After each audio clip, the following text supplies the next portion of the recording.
मिसाल टुडे से मैं आपका साथी, आपका मित्र कुणाल पंत। साथियों, जैसे जैसे लोकसभा चुनाव 2024 चुनाव राज्यवर एवं क्षेत्रवार चल रहा है, उसी तरह अगर हम लखनऊ लोकसभा एवं लखनऊ पूर्वी विधानसभा सीट की बात करें, जो कि है 20 मई 2024 को, बहुत ही समीप आ रहा है। लोगों का हर्ष, उत्साह, उमंग, उल्लास बढ़ चढ़कर बोल रहा है। लोकतंत्र के इस महापर्व यानी कि फेस्टिवल ऑफ डेमोक्रेसी में अगर मैं भारतीय जनता पार्टी भाजपा की बात करूं तो वह अपने आप में अकल्पनीय है। इसी कड़ी को आगे बढ़ाते हुए विवेकानंद पुरी वार्ड लखनऊ द्वारा आयोजित विशाल जनसभा कार्यक्रम, जो कि हुआ Shekhar house B986 B986 sector A महानगर लखनऊ में, सभी भारतीय जनता पार्टी कार्यकर्ताओं का जोश देखने लायक था। सभा में मुख्य अतिथि के रूप में आए हुए उत्तर प्रदेश के उप मुख्यमंत्री ब्रिजेश पाठक जी एवं युवा नेता नीरज सिंह जी ने अपने सम्मोहक उद्घोष से पूरे कार्यक्रम में समा बांध दिया। सभी समर्पित एवं सक्रिय कार्यकर्ताओं ने प्रधानमंत्री नरेंद्र मोदी जी की मुहिम अब की बार 400 पार एवं मोदी की गारंटी का प्रण लेते हुए लखनऊ के हमारे लोकप्रिय लोकसभा प्रत्याशी श्री राजनाथ सिंह जी को 5 लाख से भी अधिक वोट और लखनऊ पूर्वी विधानसभा प्रत्याशी श्री OP श्रीवास्तव जी को 2 लाख से भी अधिक वोटों से जीतने का दृढ़ संकल्प लिया। तो साथियों, यह थी हमारी मिसाल टुडे की एक रिपोर्ट। वार्ड के सभी विद्वानगण, सभी वरिष्ठ जन को चरणों में नमन करता हूं और आज सबका हार्दिक वंदन और अभिनंदन करता हूं। ये आज बड़े सौभाग्य की बात है कि आज विवेकानंदपुरी वार्ड में हमारे बड़े भाई श्री ब्रजेश पाठक भैया का छोटे भाई नीरज भाई का आना हुआ। जैसा कि आप ब्रजेश भैया के बारे में कुछ भी तो जिस तरह से इनका स्वभाव है, चाहे वो कोरोना काल रहा हो, हर समय ये हर आदमी के मदद के लिए उपस्थित रहते हैं। नीरज भैया लगातार सामाजिक कार्यों के साथ करते निरंतर अपनी हर जगह उपस्थिति दर्ज कराते रहते हैं। जैसा कि हमें मालूम है कि 2024 के लोकसभा चुनाव और पूर्वी विधानसभा का उपचुनाव का मतदान 20 मई को होना है। आप सभी से ये मैं गुजारिश करूंगा कि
बढ़िया दिखाइएगा सुनिए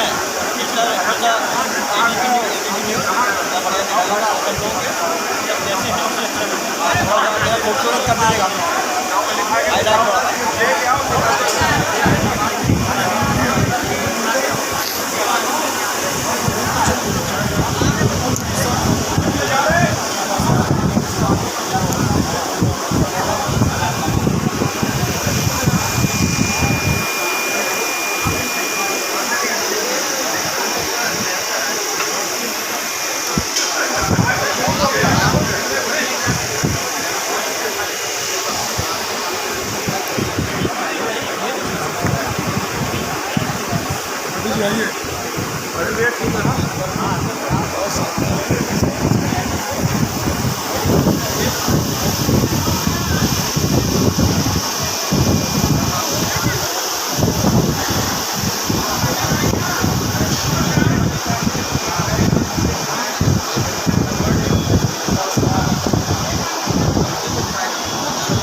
पैसा भी लेके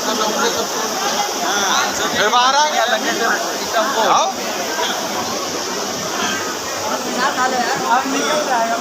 तेजस्वी वक्ता के रूप में और आदरणीय कुलदीप पत्र त्रिपाठी जी जो हमारे अपर महाधिवक्ता उत्तर प्रदेश हैं, उनका भी यहाँ पर हार्दिक स्वागत और अभिनंदन है।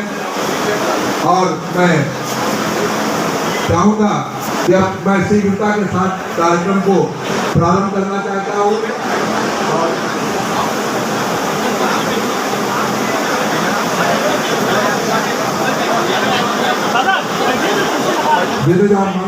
रणवीर जी माला मैं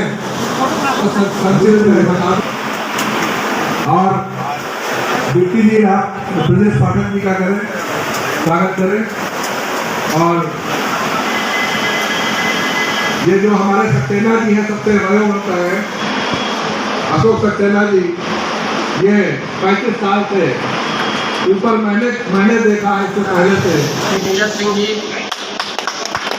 मंच पे विराजमान सभी विद्वानगण, देवतुल हमारे वार्ड के सभी विद्वानगण, सभी वरिष्ठ जन को चरणों में नमन करता हूं और आज सबका हार्दिक वंदन और अभिनंदन करता हूं। ये आज बड़े सौभाग्य की बात है कि आज विवेकानंदपुरी वार्ड में हमारे बड़े भाई श्री ब्रजेश पाठक भैया का छोटे भाई नीरज भाई का आना हुआ है। जैसा कि आप ब्रजेश भैया के बारे में कुछ भी कहूँ तो पूरी इस बात को कह रहा हूँ तो मैं जानता हूँ ये जो मेरे सामने ऑगस्ट गैदरिंग बैठी हुई है, ये बहुत ही जागरूक गैदरिंग है। आज इस देश के संदर्भ में मैं कहूँ, मैं बहुत लंबी बात नहीं खींचूंगा, केवल फैक्ट और फिगर्स पे बात करूंगा। इस आजाद भारत में 2014 तक पूरे भारत की इकोनॉमी केवल 1.8 ट्रिलियन की थी। 2014 से आते आते 2024 तक 3.7 ट्रिलियन की इकोनॉमी हो गई। 2014 तक हमारा इकोनॉमिक साइज पूरे विश्व में 10वें स्थान पर था। 2024 तक आज हम 5वें स्थान पर पहुंच गए। 2014 तक नेशनल हाईवे केवल 22,500 किलोमीटर की थी। आज 2024 तक 56,000 किलोमीटर के नेशनल हाईवे बनकर तैयार। रेलवे पटरी 23,000 किलोमीटर की 2014 तक, 2024 तक आते आते 57,000 किलोमीटर की हो गई। 2014 तक केवल 5 एम्स होते थे, 2024 तक 22 एम्स हो गए। 2014 तक केवल 4.5% डिजिटल ट्रांजैक्शन होता था, आज 74% डिजिटल ट्रांजैक्शन होने लगा। 2014 तक केवल 26% गांव में बिजली आती थी, आज 95% गांव में बिजली आने लगी। 2014 तक केवल 74 एयरपोर्ट होते थे, आज 152 एयरपोर्ट हो गए। और सबसे बड़ी बात, ये फैक्ट और फिगर से अलग, कि आज भारत का नाम केवल विश्व के पटल पर ही विद्यमान नहीं है, आज तो चंद्रमा पर भी हमारे भारत का नाम शिव शक्ति के रूप में विद्यमान है। पूर्व में जो सरकारें रही, आपने देखा होगा प्रधानमंत्री बहुत बड़े अर्थशास्त्री थे और उन अर्थशास्त्री की कैसी स्थिति थी, उनसे पूछा जाता था कि बताओ मनमोहन जी 2 और 2 कितने होते हैं, तो मनमोहन जी का जवाब होता था 2 और 2 होते तो 4 है, पर एक बार सोनिया जी से पूछ लो। ऐसे प्रधानमंत्री थे। और आज हम कह सकते हैं कि हमारे प्रधानमंत्री जब अमेरिका जाते हैं तो वहां उनका सम्मान होता है। पपुआ न्यू गिनी करके कंट्री में जाते हैं, अपने प्लेन से उतरते हैं तो वहां का राष्ट्राध्यक्ष उनका पहुंच का व्यवहार लखनऊ वालों के लिए, जिसके पास भी लखनऊ की आईडी है कितने भी आवश्यक मीटिंग में जा रहे होंगे, रक्षा मंत्री जी ने मिलकर के उनको समय दिया होगा, उनका दुख दर्द पूछा होगा। और लखनऊ के डेवलपमेंट के बारे में आप जानते हैं, अब परंपरागत सिटी से लखनऊ निकल चुका है। ये गणेश जी टेम्पू से निकल करके विक्रम पे आए, विक्रम से अब हम मेट्रो पर हैं और मेट्रो के बाद हम फ्लाईओवर्स पर हैं। 1 दर्जन फ्लाईओवर लखनऊ को मिले हैं और 1 दर्जन पाइपलाइन है। लखनऊ आपको मेट्रो सिटी से किसी मामले में कमजोर नहीं लगेगा। जो साथी यहाँ बैठे हैं, कई लोग चेन्नई गए होंगे, गए हैं चेन्नई? कौन चेन्नई गया? गए चेन्नई ना। अब चेन्नई को जरा लखनऊ को मिलान करिए। चेन्नई लखनऊ के सामने नहीं दिखता है। आप मुंबई जाइए, मुंबई में जाएंगे, एक गंतव्य से दूसरे गंतव्य जाने के लिए आपको 3 घंटा चाहिए, लेकिन लखनऊ में आप 25 मिनट, आधा घंटा में कहीं से कहीं जा सकते हैं। ये लखनऊ के फ्लाईओवर्स का कमाल है। दूसरी बात क्या है, माननीय रक्षा मंत्री जी ने लखनऊ को एक वर्ल्ड क्लास मॉडल सिटी के रूप में डेवलप किया। दुनिया के जो 10 बड़े सिटी हैं, जिन सिटीज की जमीन की कीमतों में अंधाधुंध वृद्धि हुई है, उसमें लखनऊ भी है। आप इंटरनेट पे डाटा चेक कर सकते हैं। आप दोनों का हमारे जो